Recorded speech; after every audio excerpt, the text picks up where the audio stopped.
Welcome to the Investor Coaching Show, a podcast to help you get an insider's view of the financial world and escape common investment traps. We look at the financial news of the day and help you make sense of it so you can relax about money. And here's your host, Paul Winkler. Ira, how about if you kick off this hour on some crazy things that retirees are doing? Yeah. How'd that go? So, one of the workshops that we teach is called Dismantling the Myths of Investing. Uh-huh. And I came across this article which immediately caught my eye. Don't ruin your golden years, 9 ridiculous retirement myths Cool. you need to stop believing. All right. So the first one, it talks about how retirement today is a lot different than it was 30 years ago for the main reason that today we don't have pensions. Or Sure. there are very, very few. Yeah. So planning has to be a lot more intricate, and you have to look at a lot more things because there's not this an $800,000, $2,000 a month that's going to be coming in for most people. So bad advice rule number 1, or myth number 1, I should say. A lot of those are the same. 1 million in the bank equals retirement success. Okay. Okay. And it goes on, and I found this to be very accurate. Rule of thumbs are attractive because they make a complex simple to something that's complex simple to understand. Sure. Yeah, because we can easily throw out the number, and they talk about the 4% rule. Is meaningless unless they're related to an individual strategy and there's a plan and you know what the cash flow needs are. The Right. 4% rule can be a very effective rule. Yeah. But if you don't know what the cash flow needs are going to be, Sure. even the $1 million becomes a myth and it could become misleading. You might not be able to say it. It might not be enough. It's the same thing, for example, with Social Security, which we were just talking about at the end of the last segment. And it says, this is the estimated benefit at 62, 67, and 70. And most people look at that and they don't read the whole thing. And they think, well, if I can retire at 66 and I can just wait until 70 and my Social Security is going to go up from $2,600 to $3,200. Okay. Well, without reading that whole thing through, and this, not even taking into account, it might be 76% or whatever, but just that number right there, that number is based upon you working and earning the same amount that you got paid the previous year that was recorded for that Social Security benefit with inflation. They don't know what inflation is going to be. And that's why it says an estimate. Sure. Okay? Now, going back to something you said, which it could be a myth or not, you have to have a lot more information. If somebody is getting even let's just say they're getting $1,200 a month or $1,000 a month from Social Security. Okay. Just say that. Mm-hmm. And they have $1 million, even using that 4% rule, that's $40,000 a year. About so about $4,500 a month. $52,000 a year between those two. If they've got their house paid off, if the kids are out, and they just, like we were talking, they don't go out, they don't buy the latest technology thing, they eat at home, they could be secure, but the key is knowing what you're going to be spending well in advance to know if that million's going to be enough for sure. Well, and the other reason why I say, it's a myth, and it's the article that said it's a myth, is I have, a good percentage of my clients that don't have $1 million in their retirement account. Right. Or in all their accounts, combined. Yeah. But they're living very comfortable retirements. They're doing what they want to do. So, and I think that is something that the investment industry promotes. Yes. In order to get people to buy their products. Mm-hmm. Because some people, if you asked, and I'll use, we talked about him earlier, Warren Buffett. Right. I had a client ask me, do you think $10,000 a month is enough in retirement? And I say, well, it depends on who you ask. Right. Most of my clients are not getting $10,000 a month. Yeah. But Warren Buffett would say, how do you live on $10,000 a month? I don't care how frugal he is. Right. Okay. Right. So the $1 million, that is the myth. Yeah. Because some people will need more than that. Some people will need less than that.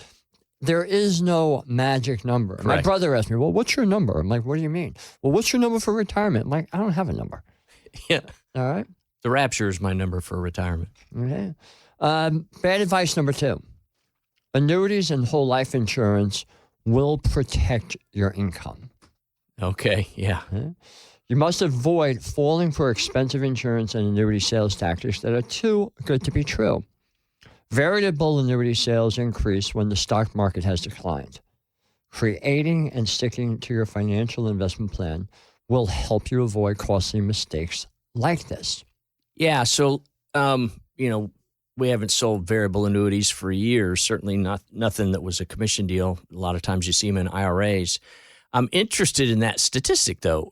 Normally when the markets are going down, most of the data says people are pulling money out of the market. Mm-hmm. And so I'm guessing, I don't know where they're getting that data, but a lot of times what these people get sold is, well, it's a variable annuity, but we have this guaranteed withdrawal rate. We have this minimum guarantee, and it's phantom dollars. Unfortunately, Best Buy doesn't take phantom dollars. Walmart doesn't take phantom dollars. You can't spend those. Well, I think phantom dollars might be a good inheritance, because you spent all your money. I left you $3 million. They're just all phantom dollars. So one of my colleagues over the years, he just sent me this question. I've got this annuity I'm recommending. One of these equity index annuities. Mm-hmm. It's got a cap rate of 11%. Annual, okay. Annual, point to point. Okay. They can't lose money in a down year. Cap at 11%. I said that annuity will probably end up with an average of 4 to 5. Pretty close, yeah. He said, well, how do you figure that? It's 11%. I'm like, no, it's 11% cap. And when you look at the long-term historical rate of return for the S&P 500, it's between 9 and 10. Right. That is taking into account all the negative years and all the positive years above 11%. Right. So therefore, if they're capping you at 11, even though you might not lose anything in a negative year, you're still not going to get the returns from those years that hit 18 and 22 and 30%. Right. To give you that higher rate of return. And you're assuming, which I'm sure buried in that particular contract is, cap can be as low as 5% depending on, blah, blah, blah condition. That cap probably won't stay there for 20 years either. Probably not. And the other thing, too, that really irritated me about this is that he said, and there's no fee. I said, well, when did this particular insurance company become a philanthropic organization? Right. That they're now working for free. And I'm even more surprised at you for believing that they're not making money on this. Right. Okay? Number 3, you can't afford to buy a house because of your Starbucks habit. You can't or can? You can't. Okay. I might agree with that one. You see, at first I thought the same thing. But then I thought, well, you know what? It's probably not going to really change it all that much because you need to come up with a lot of money shorter term. But it will be a really bad, potentially bad problem with accumulating more wealth. Sure. Because that, if you do $5 a day, that's $20 a month, let's say, right? 5 days a week, that's $25. It's $100 a month. Yeah. That's $1,200 a year. Yep. Just like that. Like your smokeless tobacco guy. Smokeless tobacco, right. Yeah. Long term, the compound interest effect is what really creates the wealth. Yeah. So little bits of money can actually add up to a lot long term. Mm-hmm. But if you learn to buy a house within the next 2 to 3 years, going and buying Starbucks is probably not going to stop you from buying that house. There you go. Myth number 4, or bad advice number 4. And you're an enrolled agent, so you're actually licensed or, I don't know, certified with the Internal Revenue Service to do tax returns and represent people in front of the Internal Revenue Service. Bad advice number 4, always withdraw from the taxable account first. Oh, horrible advice. Okay. Why would you say that? Well, there are so, kind of gets back to that 4% rule issue. There's so many facts that can be factored into that you could end up withdrawing some from your IRA almost tax-free just because of standard deductions and things like that in the early years of retirement. We talk about, converting some of those assets if you don't really need to spend it. But, I started doing this in 1993. So I'm in my 30th year doing this, and I have run across very few. I won't say none, but I'll say very few rules like that always work. I don't care if it's the 4% rule, if it's subtract my age from 100, and that's how many bonds I should have. I find very few of these rules of thumb actually work. And that's what I said at the very beginning. These rule of thumb right. helps to take a complex idea and make it very simple. And you miss the whole thing, and you end up blowing yourself up. Yeah. Kind of like when we talk about in a workshop, the first myth of investing, stock picking, why it doesn't work. Exactly. And the Dalbar study, which shows that most investors in equities underperform the markets significantly. Okay. Yep. We have 5 or 6. This was number 5. All right. You should only invest in income-producing assets. No, I only want to invest in things losing money, Ira. That's my goal. Well, I got a bridge I can sell you. I might agree with that, although I'm sure they're looking at cash flow income and not necessarily capital gain and appreciation. Well, income-producing assets tend not to have growth. Yeah. Right. And therefore, you can't stay ahead of inflation. You're going to end up losing money to inflation. It sounds good. You want to buy these dividend stocks. But over the years, I'm in this business come March, it'll be 40 years. I've seen companies stop paying dividends. Yeah. So these big, beautiful dividend-paying stocks. Several years. They're done. This one I've looked at.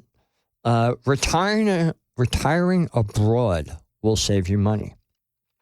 Many retirees assume that moving abroad to a country with a lower cost of living is a surefire way to save money. The assumption couldn't be farther from the truth. Many retirees spend more money trying to feel comfortable in a foreign country than they would have spent staying at home. That's interesting. Yeah. The cost can add up quickly, and adjusting to a new environment is hard, especially one with a new language, currency, and customs. Retiring abroad can be an excellent option for some, but it's not a decision to take lightly. Now, that part I would agree with. I mean, it appeals to me just on a personal note. I would rather have some little shack in Belize or Ecuador or something like that with a decent view on the hillside than some big cabin in Aspen, or something like that just... or even a place, at Mont Eagle or something like that is just, I would like that lifestyle, I think. But that's interesting that people not overspend, but they spend a lot more just trying to adjust. Yeah, that's an interesting thought. I never thought about that. And, like I said, my wife and I were just in Roatan. And what's really crazy, and, a few years back before COVID, we were in Costa Rica, and these are places where I can scuba dive, which I love doing. And I said to Elaine, I said, I could see living in a place like this. Yeah.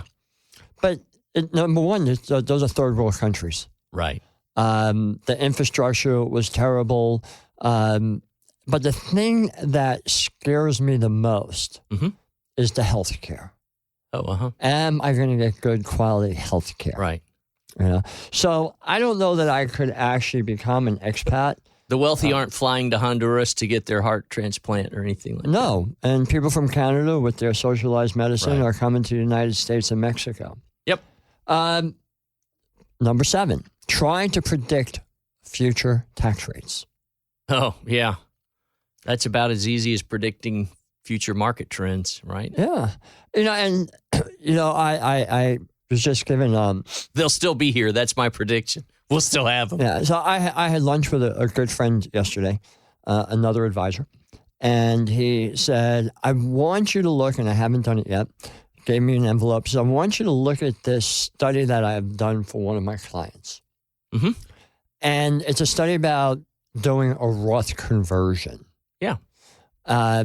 He said, based upon RMDs, this is how much he would come out with versus paying the taxes now.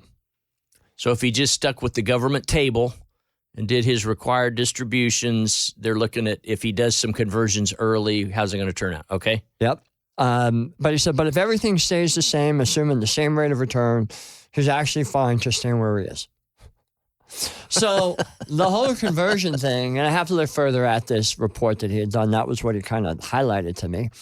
The whole thing is trying to predict. I know that there are a lot of people out there that are like, you need to convert your IRA to a Roth IRA because tax rates are only going to go up and we're at the lowest. And we don't know. We just don't know. We make recommendations based upon what is and then try and then adjust. Yeah, and build in enough flexibility and diversification to adjust, as things change. Last one, right? There's 2, but I can make this the last one. That's okay. Retirement strategies are one size fits all. Yeah, totally disagree there. Totally disagree with it. It's really bad advice. Well, just like the 4% everyone should diversify. They shouldn't stock pick or predict the future. So in that regard, it's universal. Right. But those are investing strategies. All right. But retiring is different for everybody. Number 9, just contribute to your 401k and don't think about it. Oh, gosh. Okay. Yeah. I think don't too think many about people what? do that. Question, I'm sorry. Just put the money in and don't worry about it. It's going to grow. Oh, I'm scared. So kind of the inherent thing in that is they could change funds in the menu. You're not rebalancing. Chances are the company even picked your choice and you just don't look at it. No, I like the thought that you're not paying attention to it every day. Absolutely. And getting emotional. But I think ignoring that is not really a good way to go. I think the main point on this is that people need to educate themselves. Yeah, totally. Regarding their 401k, what's in it, what are the investments in it, how much should they be contributing, is it going to be enough to help towards retirement? Yeah. Rebalancing, does it allow for rebalancing? How is that done? Mm-hmm. How much risk are they taking with the different mixes that are available? Or how are they picking and choosing the funds they're putting, that are in the portfolio that they're limited to choose from? Well, question. Yeah. Before we hit the break. Yeah. What if you saying people need to educate themselves? What if they're 25 or 29? I hear you guys all the time say that, hey, we got young guys at our office now. They need to come in, but they're younger. Yeah, they need to come in and get educated at 25. Totally. Okay, but what if they don't know where to go or how to rebalance that?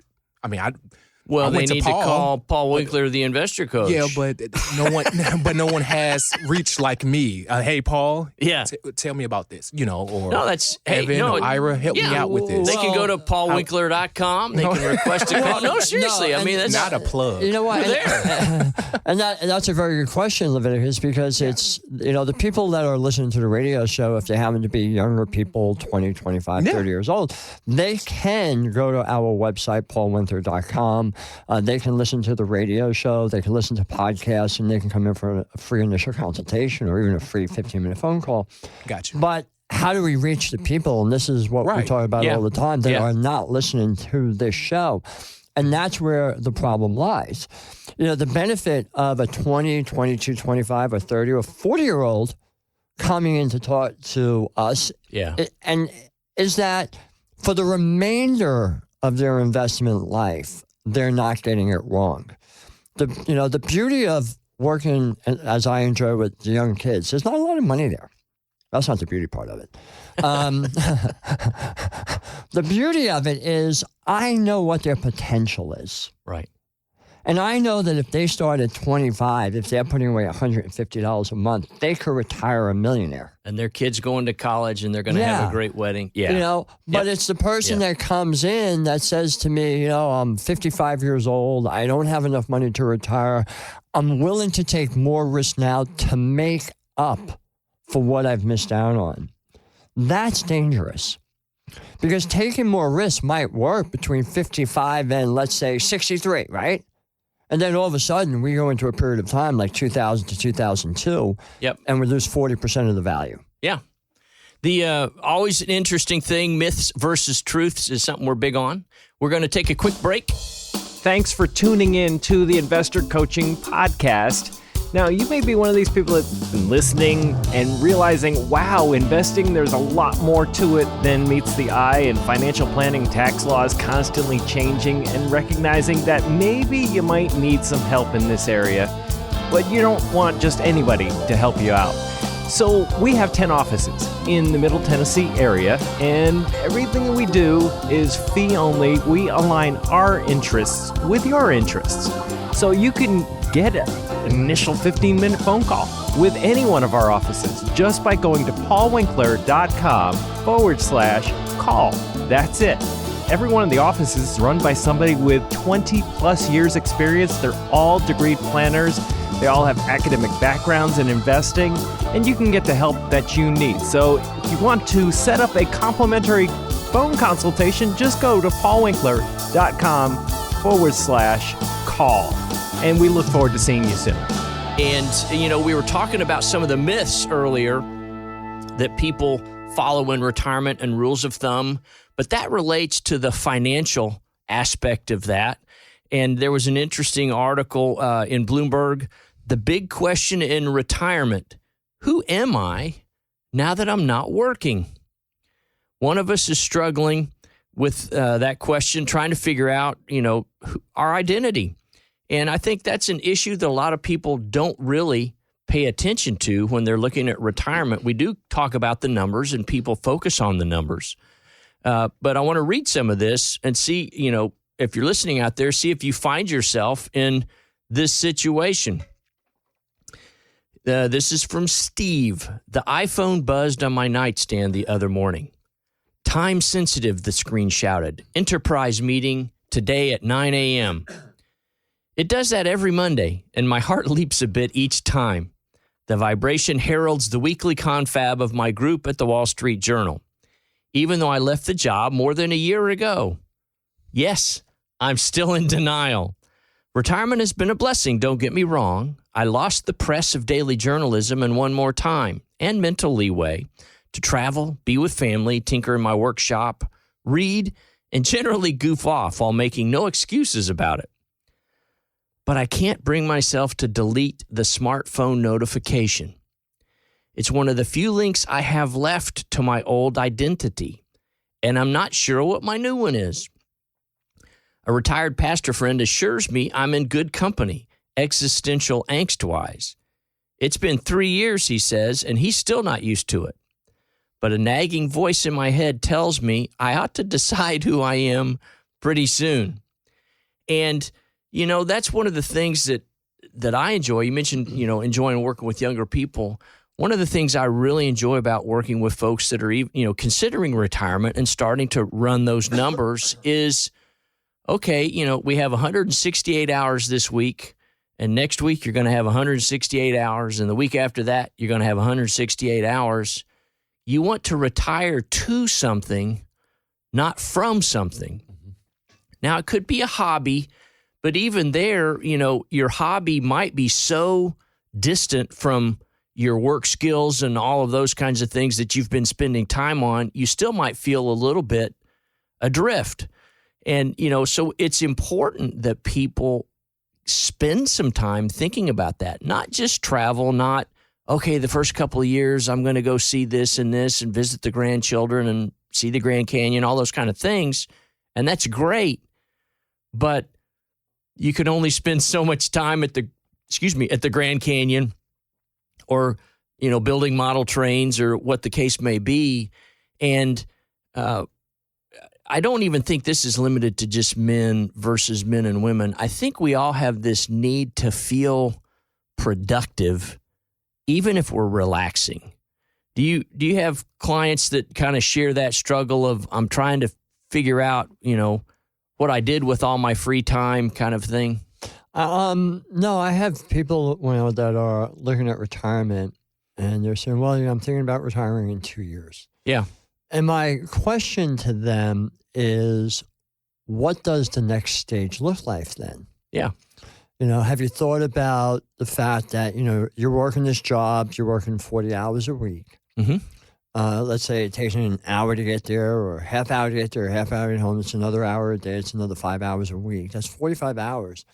You've got this camaraderie with people. Yeah. How are you going to fill that 45 hours? What is that going to look like? Yep. They say, well, I'm interested in doing some volunteer work. All right. Well, that's what I'm talking about. What are you retiring to do? Yeah. My wife is working for Nashville school system for 38 years now. Uh-huh. She was ready to retire at 30 years. And long story short, she's retiring. But when COVID hit and my wife gets bored on the third day of Christmas vacation, she's like, oh, I'm so bored right now. I'm like, welcome to retirement. I said to her, I don't care if you retire. She had her 30 years. She gets her pension. I don't care if you retire. Just tell me, what are you going to do? Right. Because you have to have something to do. Yep. Can't sit at home doing puzzles in your pajamas all day. That's right. So don't devote some time to that, not just in the financial numbers, but, start thinking about hobby, evaluating charities that you want to support. And you're going to have a much more enjoyable retirement, regardless of the level of financial success you have, if you've got a game plan for spending those 50 or 60 hours that currently have been occupied by work. But you're not alone if you're struggling with that. Hey, this is Paul Winkler. Hope you enjoyed today's edition of the Investor Coaching Show. You want to learn more about what we do, go to our website, paulwinkler.com. You can watch some of the videos there, and if you're not already a client, you can set up a free initial consultation. Until next time, I'm Paul Winkler, reminding you that I believe that more educated investors are more confident investors, and confident investors are more successful investors. Have a great one. Advisory services offered through Paul Winkler, Inc., an SEC-registered investment advisor. The opinions voiced and information provided in this material are for general informational purposes only and not intended to provide specific advice or recommendations for any individual. To determine what investments are appropriate for you, please consult with a financial advisor. Paul Winkler, Inc. does not provide tax or legal advice. Please consult your tax or legal advisor regarding your particular situation.